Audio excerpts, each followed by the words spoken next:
पवित्र रमजान महिन्याला सुरुवात झाली आहे। देशभरात शनिवारी सायंकाळी चंद्रदर्शन झाले असून धार्मिक गुरूंनी अधिकृत घोषणा केली। मुस्लिम बांधव उपवास, नमाज आणि इबादतीसाठी सज्ज झाले आहेत। सौदी अरेबियात उपवास कालपासून सुरू झाले आहेत। शेगावसह संपूर्ण देशात शनिवारी सायंकाळी रमजान महिन्याचे चंद्रदर्शन झाले आणि त्यानंतर धार्मिक गुरूंनी अधिकृत घोषणा केली। यामुळे रमजान महिन्यातील पवित्र उपवासाला सुरुवात झाली। इस्लाम धर्मातील हा सर्वात पवित्र महिना मानला जातो। या महिन्यात मुस्लिम बांधव सकाळी सूर्योदयापूर्वी सहरी घेतात आणि संध्याकाळी सूर्यास्तानंतर इफ्तारने उपवास सोडतात। संपूर्ण महिनाभर रोजे ठेवण्यासोबतच नमाज, कुराण पठण आणि इबादत याला विशेष महत्त्व असते। सौदी अरेबिया आणि अन्य इस्लामिक देशांमध्ये शुक्रवारी चंद्रदर्शन झाल्याने शनिवारपासून उपवास सुरू झाले आहेत।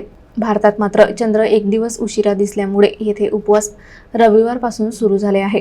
रमजान महिन्याच्या स्वागतासाठी मशिदी सजल्या असून बाजारपेठांमध्येही उत्साह दिसून येतो आहे।